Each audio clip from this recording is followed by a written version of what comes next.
But you see, there are no passengers on the true fellowship of Christ.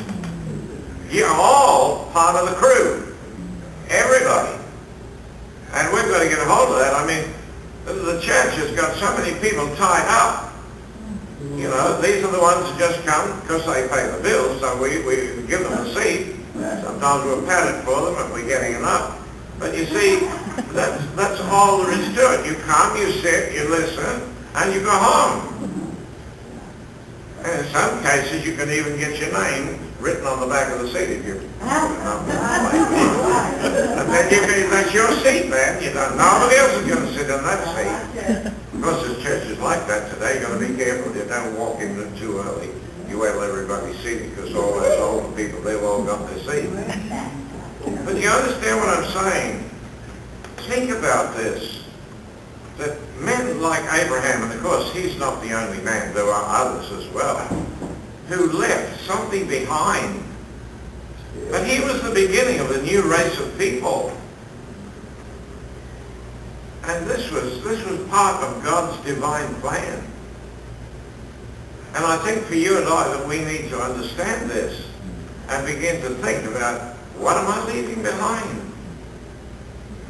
Am I doing anything that is part of the eternal program of God? And remember, that's an ongoing thing. It's not just, you know, something God starts here for a little while and then it's gone. No, no, no. God had a program from the beginning. I believe every one of you were programmed before you were actually born on this earth. God had a plan for your life. Because God knew what he was doing in this day and age in which we're living.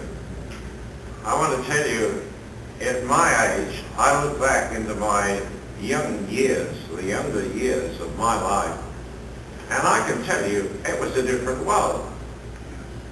The world has changed tremendously, just in my lifetime.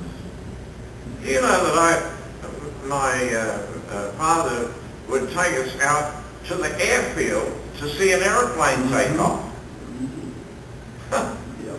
Think about that. Today, I mean, you know, they're going, you wouldn't bother taking your kids out just to watch a plane take off, for goodness sake. But in those days, I mean, there weren't a whole lot of planes there. And it was really something to see this thing take off, you know. Because the old propeller on the front there, doing its thing. So, what is it then that we could leave behind in our life, having touched other lives, having helped people, some people to know God?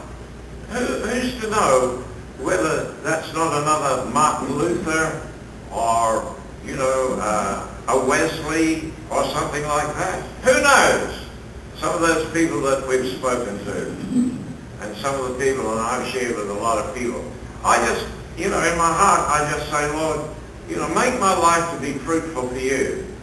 Make my life to leave behind something that will carry on and be a part of the future. And that's not, I'm not looking for some prize or, you know, my name up on the wall somewhere. No, no, no. I'm just saying, he's my Father. I love him. I want to do the will of my God. And that will is a will that didn't just start today.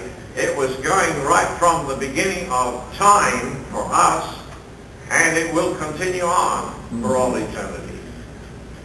So, it says here that the Lord changed his name, and he became Abraham. The father of many nations have I made thee. And I'll make you exceedingly fruitful, and I will make nations of thee, and kings shall come out of thee. And I will establish my covenant with thee, and with thy seed after thee in all their generations. I will establish my covenant with thee, and with all these generations to come. Wow. And I will give unto thee and to thy seed after thee the land wherein thou art a stranger. So, Abraham is a part, now we understand, he's a part of a program was to introduce another people into the earth. Because after Adam left the garden, it's almost like one disaster after another. And you come to chapter 6 in Genesis, and you find there that the Lord is saying, it pains me deeply that I have put man on the earth. Because the end of all flesh, he said, has come before me. All flesh. This is the 6th chapter of Genesis. I mean, we haven't got to the book of Revelation at the end yet. This is a long way through. And in chapter 6, we've got a mess.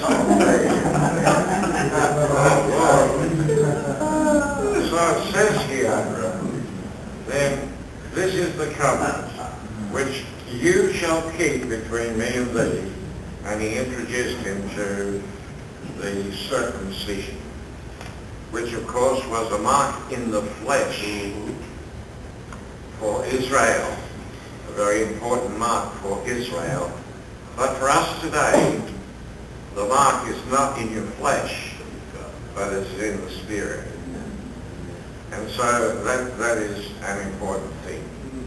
Well now, it says here, because remember that we've got to understand how the stars of heaven, the seed of God, your seed will be as the stars of heaven. We've got to understand what this is all about.